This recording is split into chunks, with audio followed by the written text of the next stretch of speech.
Numéro 1, le pays le plus isolé du monde. Autrefois, centre de pouvoir de l'empire le plus vaste de l'histoire humaine, où Genghis Khan a lancé ses campagnes et étendu son territoire de l'Asie jusqu'en Europe, la Mongolie a fait trembler le monde entier. Cependant, après la chute de l'empire, ce pays semble avoir disparu de la carte du pouvoir mondial. Sans port maritime, sans participation aux grandes alliances militaires, coincé entre deux superpuissances, la Chine et la Russie, la Mongolie est devenue l'un des pays les plus isolés de la planète, tant sur le plan géographique que politique. La Mongolie est l'un des pays aux paysages les plus variés et impressionnants d'Asie. Des montagnes de l'Altai, avec le sommet Küttenhüll, recouvert de neige toute l'année, au désert de Gobi aride, en passant par des centaines de lacs d'eau douce et salée comme Kofsgol ou Uvøs, tout cela crée un paysage contrasté et captivant. Cette diversité fait de la Mongolie une destination idéale pour ceux qui sont passionnés par l'exploration de la nature sauvage et unique. Avec une superficie d'environ 6 millions de kilomètres carrés, presque 3 fois celle de l'État du Texas aux États-Unis, la Mongolie est fièrement le plus grand pays sans accès à la mer au monde. Mais ce qui est surprenant, c'est que sa population ne compte qu'environ 3-4 millions d'habitants, créant un contraste impressionnant. La densité de population y est si faible qu'elle en est presque incroyable. En moyenne, il n'y a que 2 personnes par kilomètre carré. Imaginez, vous pouvez conduire pendant des heures à travers les vastes steppes sans croiser âmes qui vivent, donnant l'impression qu'une immense étendue de terre vous appartient. De plus, le bétail y est même 20 fois plus nombreux que les humains. Avec environ 70 millions de moutons, chèvres, vaches, chevaux et chameaux, il est tout à fait possible que vous rencontriez un cheval avant de croiser une personne. Le climat y est également extrêmement rigoureux. Les hivers peuvent descendre jusqu'à négatif 40 degrés Celsius dans certaines régions, tandis que les étés sont secs et ensoleillés. Mais grâce à l'altitude et à l'air pur, la chaleur n'est généralement pas étouffante. Idéal pour des aventures inoubliables au milieu des vastes steppes.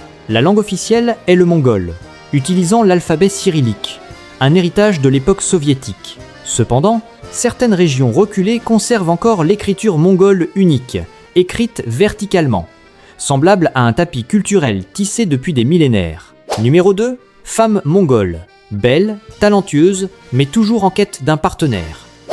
Les femmes mongoles possèdent une beauté très caractéristique, une peau naturellement rosée due au climat, des pommettes hautes qui ajoutent du caractère, et des traits du visage à la fois robustes et doux. Un mélange fascinant entre la beauté des Asiatiques de l'Est et celle des Asiatiques centraux. Elles ont une silhouette tonique et équilibrée grâce à un mode de vie actif. Équitation, élevage de bétail et travail en extérieur depuis leur enfance. Pas besoin de beaucoup de maquillage.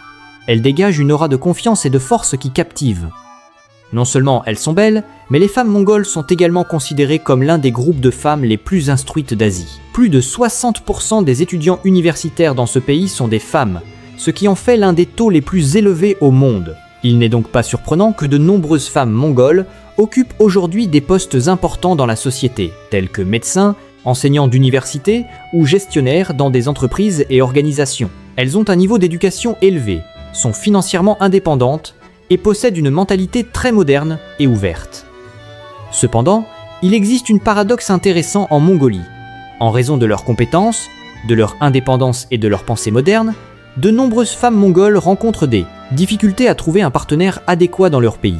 Leur ouverture d'esprit les amène souvent à se désintéresser des conceptions traditionnelles du mariage, parfois perçues comme contraignantes par rapport à l'ancienne société. Pendant ce temps, une part non négligeable des hommes dans les zones rurales peut avoir un niveau d'éducation inférieur, des pensées plus conservatrices et parfois une tendance à vivre de manière dépendante. L'écart significatif en matière de niveau d'éducation, de mentalité et d'attentes différentes dans la vie a conduit à une augmentation du taux de femmes célibataires en Mongolie, en particulier dans la capitale Ulan-Bator.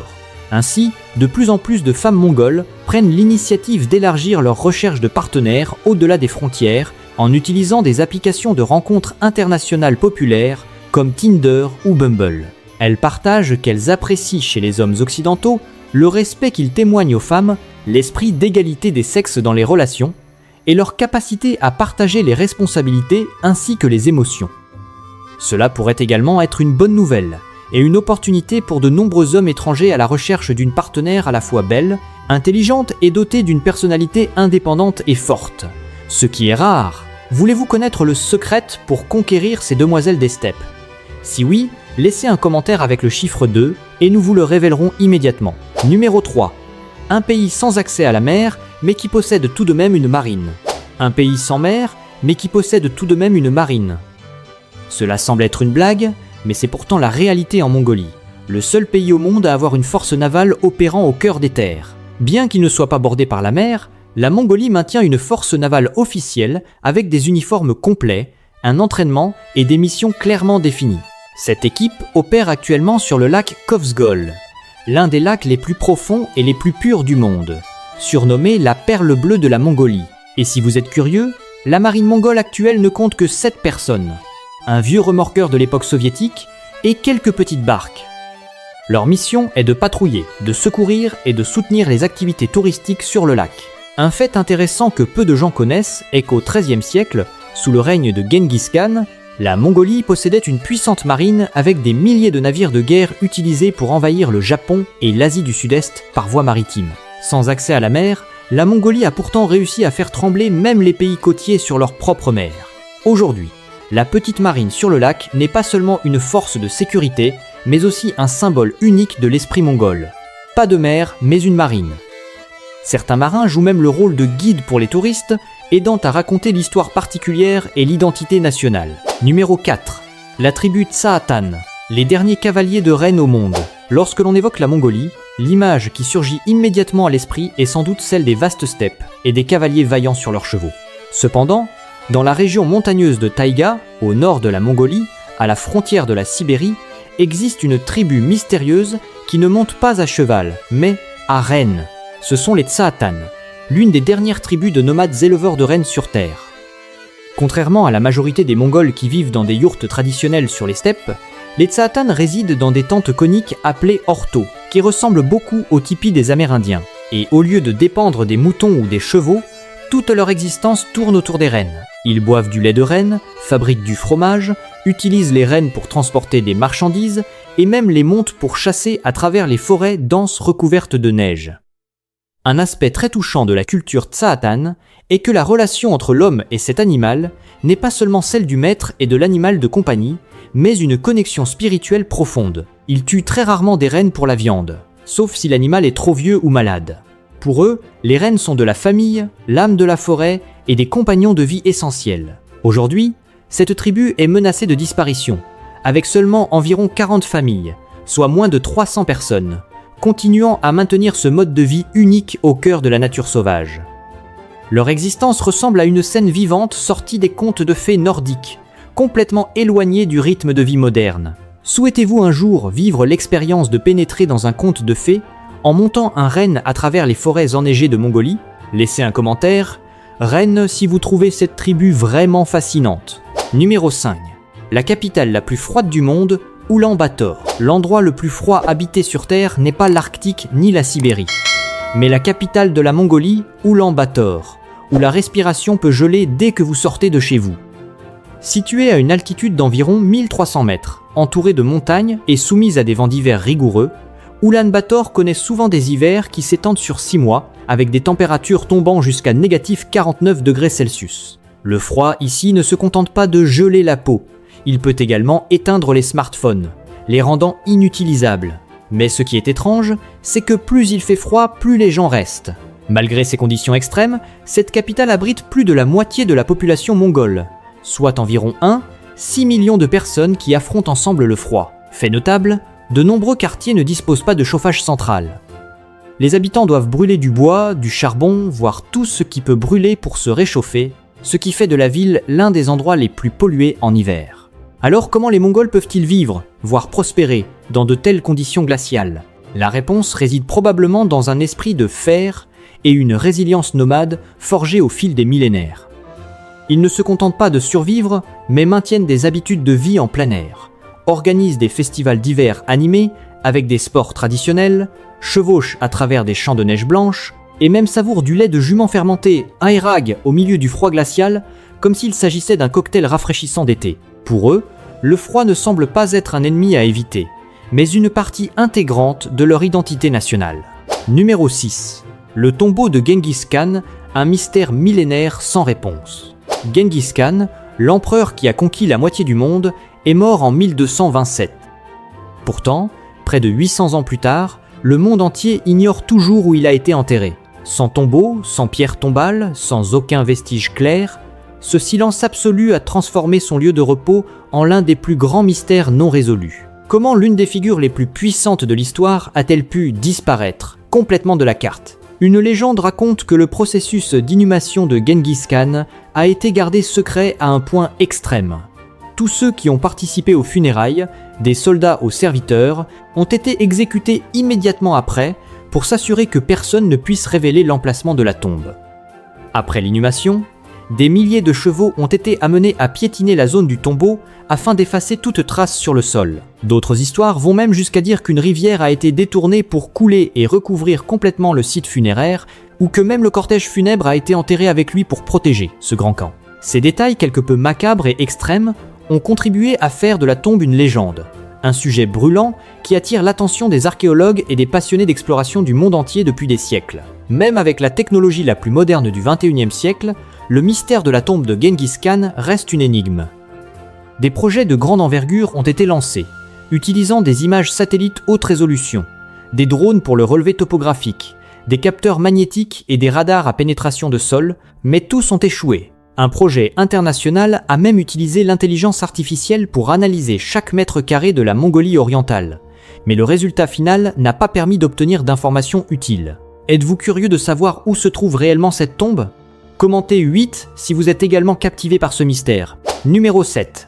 16 millions de descendants, l'ancêtre génétique de toute l'Asie. Tout au long de l'histoire de l'humanité, il est rare de trouver une figure ayant laissé une empreinte génétique aussi profonde que celle de Genghis Khan.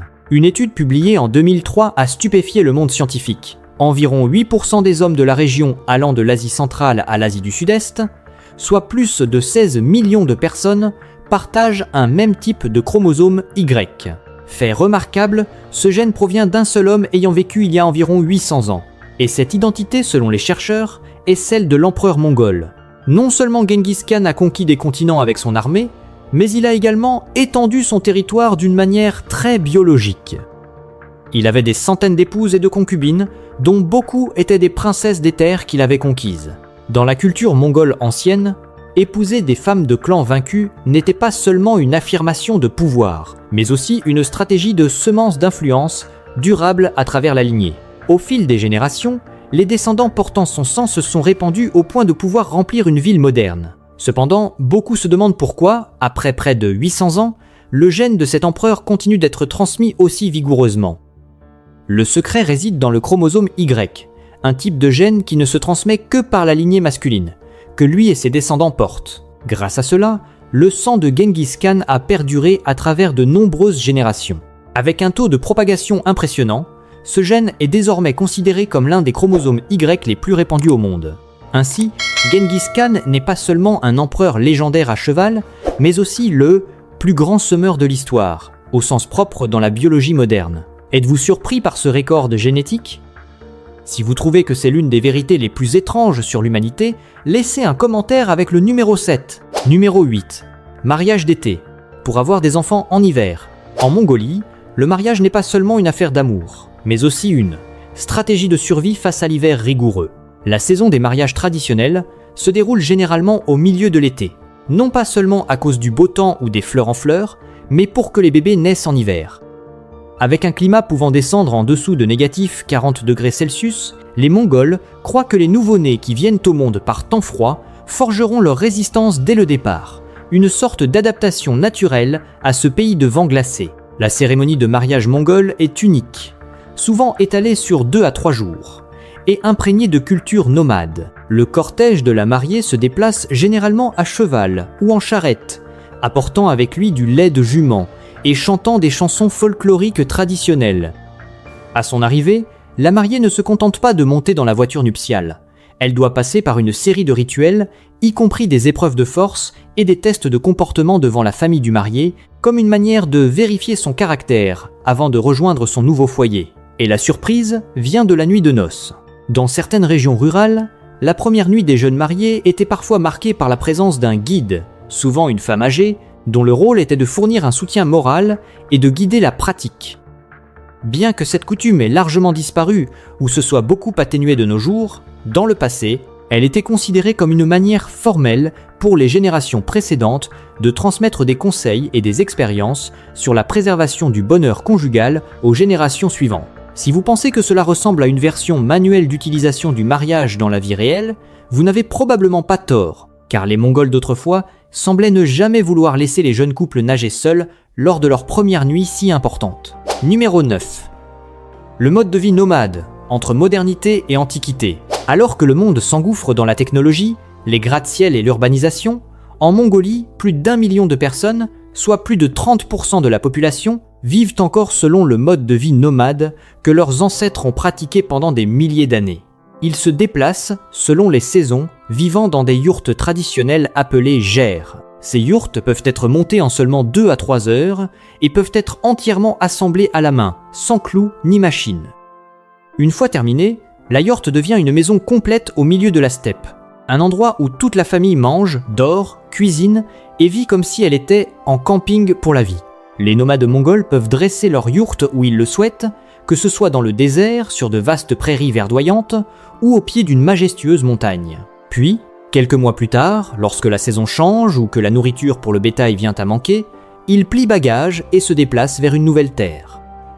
Cela peut sembler assez indéfini et difficile pour se retrouver dans un espace aussi vaste, mais la communauté nomade semble posséder une sorte de GPS naturel extrêmement efficace. Ils utilisent des repères géographiques familiers comme des montagnes, des rivières, observent les signes de la nature et même transmettent des messages oralement pour se retrouver. Ce qui est intéressant, c'est que malgré leur vie dans des yourtes, les Mongols restent à la pointe des technologies modernes et ne sont pas aussi arriérés que l'on pourrait le penser. Devant chaque yourte, vous pourriez voir un panneau solaire utilisé pour charger des téléphones, des télévisions, et il y a même du Wi-Fi.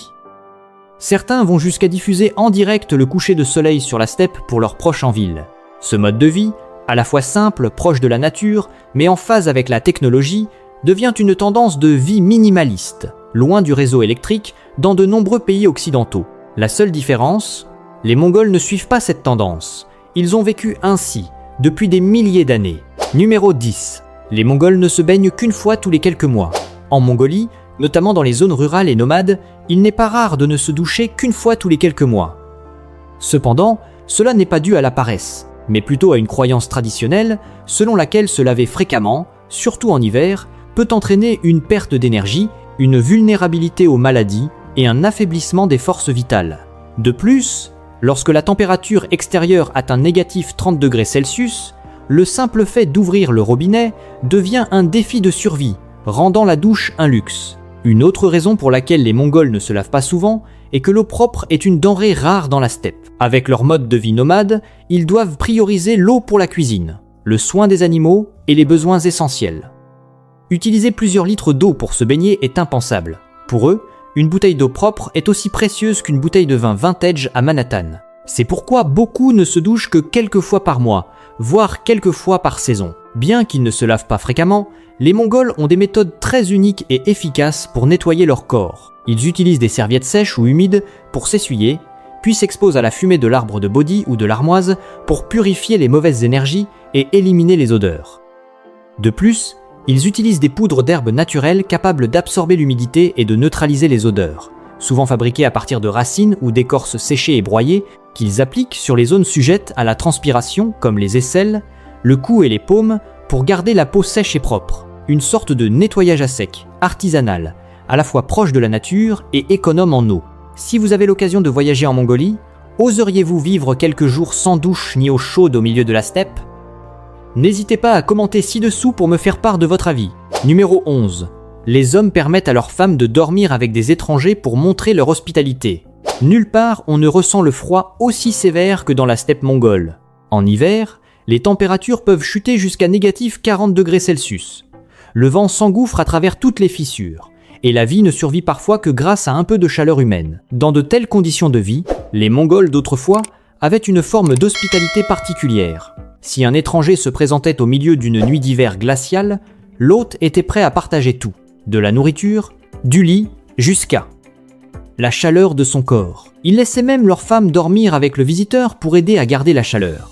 Mais ce n'était pas pour des raisons obscures comme vous pourriez le penser, mais simplement pour une raison très pratique. Les femmes ont généralement une température corporelle plus stable, est plus élevé en dormant, ce qui aide à transmettre la chaleur durant les nuits froides. Dans des conditions aussi extrêmes qu'elles peuvent menacer la vie, le fait de veiller à la survie de l'autre est plus important que toutes les normes sociales modernes. Bien que cette coutume ait presque disparu aujourd'hui, les Mongols la rappellent comme un symbole rare d'hospitalité au-delà des normes, où une famille est prête à sacrifier son intimité pour sauver la vie d'un étranger au milieu de la steppe glacée. Numéro 12. Refuser de boire du thé est considéré comme une insulte. Vous pouvez refuser un repas, décliner une invitation à faire du cheval, voire refuser de passer la nuit.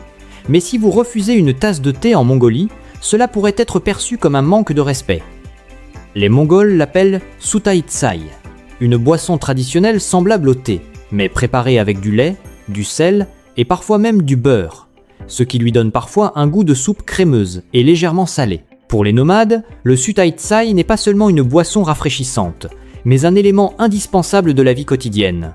Utilisé à la place de l'eau, et en moyenne, chaque personne peut en boire de 6 à 10 bols par jour pour se réchauffer et apporter des nutriments. Cependant, ce qui rend le Sutai Tsai encore plus spécial, c'est sa signification dans les interactions sociales quotidiennes.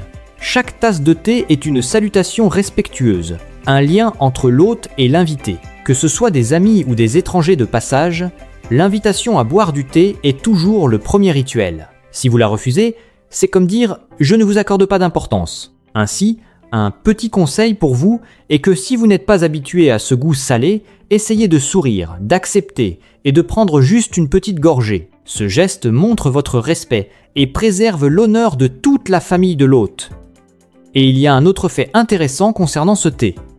Le premier bol préparé n'est pas destiné à être bu. Les Mongols en versent une partie dans les 4 directions, un rituel solennel pour offrir le thé au ciel, à la terre, aux ancêtres et aux dieux. Ce petit geste symbolise un souhait de paix et de chance, illustrant l'harmonie entre l'homme et l'univers. Un bol de thé dans la steppe n'est pas simplement une boisson, c'est l'âme de l'hospitalité nomade. Numéro 13. Un vêtement qui fait aussi office de sac de couchage, de sac à dos et de rangement mobile. En Mongolie, il existe un vêtement qui peut presque remplacer une valise entière. Il s'agit du dil, un manteau traditionnel qui garde au chaud, sert de rangement, fait office de couverture et peut même se transformer en sac de couchage au milieu des steppes glaciales. Le dil n'est pas simplement un vêtement, mais véritablement un compagnon dans le mode de vie nomade. Le dil est intelligemment conçu avec une grande partie plissée à l'avant, formant une poche cachée, pour y ranger toutes sortes d'objets, petits couteaux, pain sec, argent, gants et même une tasse de thé. Lorsqu'ils montent leur tente dans le froid, les Mongols n'ont qu'à s'allonger dans leur dil pour bénéficier d'un sac de couchage chaud et pratique. Si vous trouvez les poches de jeans pratiques, le dil pourrait vous faire reconsidérer cette idée. Non seulement extrêmement pratique, le dil est aussi un moyen de lire la personne qui le porte, reflétant son statut social et son âge. Traditionnellement, le dil est confectionné dans des couleurs, des matériaux et des motifs variés selon le sexe, l'âge et même la classe sociale de l'individu. Les enfants portent souvent des couleurs vives comme le jaune ou l'orange. Les personnes âgées choisissent des tons plus sombres comme le bleu marine ou le marron, tandis que la noblesse d'autrefois utilisait des tissus brodés à la main avec des ceintures en argent ou en cuir. Le dil ressemble à une carte d'identité en tissu, indiquant facilement qui est une personne et d'où elle vient. Bien que la vie moderne ait beaucoup évolué avec l'apparition de nombreuses modes vestimentaires, de nombreux Mongols sont fiers de porter le dil traditionnel dans leur vie quotidienne, surtout dans les zones rurales et lors des grandes fêtes. En hiver, le dil garde aussi bien au chaud que les manteaux modernes, tout en étant plus léger et plus compact. De plus, les jeunes Mongols innovent en adaptant le dil à des styles contemporains, ajout de fermetures éclairs, de poches imperméables et de matériaux isolants, en faisant une version manteau Ikea, extrêmement pratique, tout en préservant l'âme de leur culture. Numéro 14. Marché sans prix. Négociation par le regard. Pensez-vous que faire des courses se résume à consulter les prix, scanner des codes barres et payer ? En Mongolie, notamment au marché de Narantul, le plus grand et le plus animé du pays, aucun article n'a de prix fixe. Que ce soit des bottes en fourrure de mouton, un manteau épais ou même une carte SIM, tout a un prix ouvert qui dépend de votre capacité à négocier. Ici, faire du shopping n'est pas seulement une transaction, mais un véritable jeu social, où un sourire charmant, un regard déterminé ou tout simplement de l'entêtement peuvent vous permettre de réaliser une bonne affaire ou de payer le double. De plus, de nombreuses transactions ici ne se font même pas en argent. Dans les steppes, les habitants échangent de la viande séchée, du beurre dur, du thé en boule ou de la laine de mouton contre des vêtements chauds, des couverts ou des téléphones usagés. Ce spectacle donne au marché des allures de barter party moderne, où l'argent devient secondaire, et la confiance ainsi que les relations sont les véritables unités de paiement. On a l'impression de revenir à l'époque du troc, une expérience qu'aucun centre commercial ne peut offrir. Mais l'intérêt ne s'arrête pas là. Si vous vous enfoncez un peu plus dans le marché, vous découvrirez un petit coin dédié à la gastronomie, où les odeurs de couchures frites, de soupe de bœuf et de thé salé chaud se mêlent à la fumée. Et ne vous attendez pas à y trouver un menu ou une liste de prix, car ici, la façon d'acheter est très originale. Vous pointez simplement vers une marmite et le chef vous servira un plat selon son inspiration. Pour les touristes occidentaux, c'est un jeu de gastronomie aveugle, plein de surprises. Vous ne savez pas ce que vous allez manger, mais presque tous les plats sont si délicieux que vous aurez envie de revenir. Êtes-vous prêt à entrer dans ce marché fascinant ? Commentez le numéro 14 si vous souhaitez essayer l'expérience de la négociation à la mongole. Numéro 15. Le premier système de messagerie au monde. Avant l'avènement d'Internet ou des services postaux modernes, l'Empire mongol possédait un système de communication incroyable, surnommé Wi-Fi à 4 pattes, le YAM, un réseau de livraison de messages par cheval extrêmement efficace. Avec plus de 1400 stations de relais espacées d'environ 40 km, les courageux cavaliers messagers pouvaient parcourir plus de 200 km par jour sans interruption. Ils changeaient continuellement de chevaux aux stations pour maintenir une vitesse vertigineuse, permettant aux messages de fuseurs des régions éloignées d'Asie jusqu'aux portes de l'Europe sans avoir besoin de cartes satellites. Un véritable exploit à l'époque. Ce système YAM était le squelette de l'information d'un vaste empire, avec plus de 50 000 chevaux toujours prêts à être montés par les cavaliers pour transmettre des nouvelles militaires urgentes ou des ordres royaux à une vitesse record. Si vous avez déjà entendu parler du Pony Express, la fierté de l'Ouest américain, sachez que le système YAM des Mongols est la version originale, en Asie, et qu'il a été mis en œuvre près de 600 ans plus tôt. Ce qui est impressionnant, c'est que les cavaliers messagers du YAM n'avaient pas besoin de Google Maps ni de tout autre dispositif de navigation. Ils étaient de véritables sorciers de l'orientation du Moyen-Âge, connaissant par cœur chaque chemin et chaque route grâce à leur observation du terrain, des directions du vent et des signes naturels dans les vastes steppes. Ils avaient la capacité de lire les signes de la terre et du ciel aussi clairement que nous lisons des messages sur nos téléphones aujourd'hui. C'est pourquoi le système YAM est non seulement considéré comme l'un des premiers réseaux postaux organisés au monde, mais aussi comme un élément clé qui a permis à l'Empire mongol de conquérir et de contrôler près de la moitié du monde. Numéro 6. Le vétérinaire monte à cheval pour faire des visites. Dans les lointaines steppes de Mongolie, où les familles nomades vivent à des dizaines de kilomètres les unes des autres, les vétérinaires ne peuvent pas rester assis dans un cabinet comme en ville. Au lieu de cela, ils montent à cheval à travers les prairies, la neige et la pluie, parcourant des centaines de kilomètres, juste pour soigner un chameau boiteux ou une vache qui ne mange pas. Ce n'est pas une scène de film western, c'est le quotidien, imprégné de dévouement et d'amour pour les animaux. Ce qui est particulier, c'est que les vétérinaires ici n'utilisent pas seulement des médicaments modernes, mais combinent également des remèdes traditionnels comme l'absinthe, la poudre de charbon provenant d'os brûlés ou encore des perfusions avec des tubes en plastique et des morceaux de vieux tissus. Il n'y a pas de salle d'opération, pas de lampe chirurgicale, toutes les urgences se déroulent sur l'herbe, au milieu du vent et de la neige, parfois par des températures de moins 20 degrés. Pourtant, de nombreux animaux survivent miraculeusement grâce à leurs mains habiles et à leur ingéniosité. Pour les Mongols, une vache, une chèvre ou un cheval ne sont pas seulement des animaux de compagnie, ce sont des biens, une source de vie, un moyen de traverser leur steppe. Sauver un animal, c'est sauver toute une famille de la faim et du froid. Il n'est donc pas surprenant que beaucoup de gens ici plaisantent avec un profond respect en disant « Nous faisons plus confiance aux vétérinaires qu'au gouvernement », parce qu'ils sauvent ce qu'il y a de plus important, l'animal et aussi l'espoir. Numéro 17. La cuisine nomade mongole, originale et puissante. La cuisine mongole peut ne pas être aussi raffinée que dans de nombreux autres endroits, mais elle recèle des saveurs uniques qui reflètent profondément la vie nomade au sein de la nature sauvage. Découvrons rapidement quelques spécialités incontournables. Tout d'abord, il y a le korkog, un plat traditionnel de viande d'agneau sans pareil en Mongolie. La viande n'est pas cuite au feu, mais dans une casserole hermétiquement fermée avec des pierres de rivière chauffées à blanc. La chaleur de ces pierres permet à la viande de cuire uniformément de l'intérieur, préservant ainsi sa douceur naturelle. Le résultat est des morceaux d'agneau tendres et parfumés, mêlée à une légère note fumée et à la saveur minérale caractéristique des pierres. Une véritable expérience de barbecue nomade. Ensuite, un encas qui peut faire hésiter certains, mais qui est un véritable sauveur durant les hivers mongols où les températures descendent jusqu'à négatif 40 degrés Celsius. Il s'agit de la graisse d'agneau. Dans ce pays froid, la graisse n'est pas l'ennemi, mais un ami fidèle qui aide à garder le corps au chaud et fournit une source d'énergie abondante. Les Mongols ont l'habitude de mâcher des morceaux de graisse d'agneau bouilli, frits ou même consommés froid, semblable à un morceau de fromage riche en calories. Pour les nomades, un morceau de graisse peut parfois être aussi précieux qu'une batterie de secours au milieu de la steppe enneigée. Enfin, il est impossible de ne pas mentionner les rags, un lait de jument fermenté naturellement, considéré comme la boisson nationale et l'âme des festivals tels que le Naadam. L'érag a une légère acidité caractéristique. Son goût peut sembler un peu étrange pour ceux qui ne sont pas habitués, mais il est généralement assez rafraîchissant et agréable après quelques gorgées. Il est souvent servi dans de grands bols en bois, passé de main en main comme un rituel symbolisant la cohésion communautaire, tout en réchauffant le corps et en facilitant les échanges lors des conversations. Si vous avez déjà goûté du kéfir ou du yaourt à boire, imaginez une version plus nomade, plus équestre, et peut être un peu plus forte, c'est exactement ce qu'est l'érag. Numéro 18. Les festivals les plus remarquables. Si l'Occident a les Jeux Olympiques, les Mongols ont le Naadam, une fête sportive en plein air qui incarne parfaitement le nomadisme traditionnel. Se déroulant chaque année en juillet, le Naadam est la plus grande fête du pays, avec 3 disciplines considérées comme des symboles de virilité.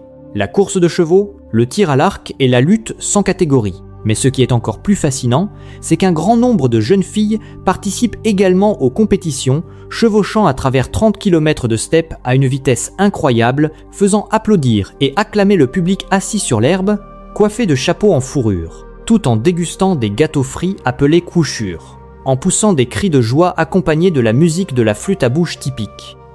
Le Naadam n'est pas un simple tournoi, c'est un esprit de vie, une fête ardente d'un peuple amoureux de la liberté. Après ces jours de festivités animées, les Mongols entrent dans le moment le plus solennel de l'année, Tsagaan-Sar, le Nouvel An blanc. Se déroulant en février selon le calendrier lunaire, Tsagaan-Sar est une occasion de grande réunion familiale, où chacun revêt des vêtements traditionnels, offre du thé, de la graisse de mouton et du lait à ses ancêtres, et échange des vœux de Amgilt Koussier, signifiant souhaiter une année nouvelle, pleine de succès. Le festin dure plusieurs jours, avec des dizaines de plats de viande, de gâteaux et de thé, illustrant l'hospitalité sans frontières des nomades. Et si vous pensez que la Mongolie se résume à l'équitation et à la chasse, alors rendez-vous au Festival Kou, où des artisans se rassemblent pour présenter le koumei, un art vocal unique. Le chanteur produit 2 sons simultanément, un grave et profond comme le bruit des pierres, et un aigu et perçant comme le vent, donnant à l'auditeur l'impression que la nature est en train de parler. L'UNESCO a reconnu le koumei comme un patrimoine culturel immatériel de l'humanité, non seulement en raison de sa technique singulière, mais aussi pour l'esprit de connexion entre l'homme et la nature, inconfondable. Numéro 19. Les sites touristiques majestueux. Caché au milieu des vastes steppes se trouve Karakorum, l'ancienne capitale de l'Empire mongol, où Genghis Khan a autrefois tracé les contours du monde. Bien qu'il ne reste aujourd'hui que des fondations de pierre, vestiges d'un temps révolu en foulant ce sol, vous pouvez imaginer le spectacle de milliers d'ambassadeurs venus d'Europe et d'Arabie s'inclinant devant le Grand Khan. Un monument silencieux mais majestueux, tel une carte gravée sur l'herbe par le vent et le temps. Juste à côté se trouve le monastère d'Erdenzu, le plus ancien temple bouddhiste de Mongolie, construit en 1585, entouré de plus de 100 stupas blancs. Bien qu'il ait été ravagé durant l'ère communiste, cet endroit conserve des fresques, des statues anciennes et des rituels traditionnels, comme un musée vivant sous le ciel. Pour les visiteurs occidentaux, ce n'est pas seulement un temple, mais une porte ouverte sur l'âme de la culture mongole. En continuant vers le nord, vous rencontrerez le lac Kovsgol, surnommé la perle bleue de Mongolie. Avec une profondeur de plus de 260 mètres et contenant jusqu'à 2% de l'eau douce de toute l'Asie, le lac est si clair qu'on peut voir jusqu'au fond, entouré de forêts de pins, de montagnes enneigées et de troupeaux de chevaux sauvages broutant sur ses rives. En été, cet endroit est un paradis pour le trekking et l'équitation. En hiver, la surface du lac se transforme en une patinoire gelée, un lieu où se déroulent des festivals de glace uniques. Enfin, arrêtez-vous dans la vallée d'Orkhon, un lieu où la nature et l'histoire se mêlent harmonieusement. Classée au patrimoine mondial de l'UNESCO, Cette terre est le témoin de plus de 2000 ans d'histoire nomade, avec ses champs verdoyants, la rivière Orkhon serpentant et d'innombrables vestiges anciens éparpillés comme des murmures du passé. Numéro 20. Coût de la vie très bas. À Ulaanbaatar, la capitale et le centre économique de la Mongolie, vous pouvez louer un appartement d'une chambre bien entretenue et entièrement équipé pour un prix variant de 300 à 450 $ par mois. Si vous choisissez de vivre en banlieue ou à la campagne, ce chiffre devient encore plus attrayant, ne dépassant que 150 à 250 $ par mois. En ce qui concerne les coûts alimentaires, un repas traditionnel avec de l'agneau savoureux, des raviolis chauds et du yaourt fermenté, typique dans un restaurant local bon marché, ne vous coûtera qu'environ 3 à 5 $. Si vous préférez préparer vous-même des repas réconfortants à la maison, le coût mensuel des aliments pour des légumes frais, de la viande, du lait et des céréales locales sera d'environ 150 à 200 $. Les frais de transport en Mongolie sont assez bas. Un ticket de bus public coûte seulement environ 20 à 30 cents par trajet et un trajet en voiture partagée entre les provinces ne coûte généralement que 10 à 15 $ américains pour quelques centaines de kilomètres. Les coûts des services publics en Mongolie, tels que l'électricité, l'eau et Internet, sont raisonnables. La facture totale de base pour un ménage se situe généralement entre 60 et 80 $ américains par mois. Il est à noter que les forfaits Internet haut débit ici coûtent moins de 25 $ américains par mois, ce qui n'est pas facile à trouver dans un pays vaste avec de nombreuses régions éloignées comme la Mongolie. Ainsi, une personne vivant à Ulaanbaatar peut dépenser environ 600 à 800 $ par mois pour ses besoins essentiels. Avec un coût de la vie aussi abordable, pensez-vous que la Mongolie est une destination potentielle pour une visite ou même pour s'installer à long terme? Laissez un commentaire avec le numéro 1 si vous êtes intéressé ou le numéro 0 si vous hésitez encore. Ainsi, nous avons exploré 20 faits intéressants sur la Mongolie. J'espère que ce que nous avons partagé vous a permis d'avoir une perspective nouvelle et plus approfondie sur ce pays merveilleux. Si vous avez trouvé la vidéo utile, n'hésitez pas à liker, vous abonner et activer la cloche pour ne pas manquer nos prochaines aventures. Quel fait vous a le plus impressionné? N'hésitez pas à laisser un commentaire ci-dessous, nous serions ravis d'entendre votre avis.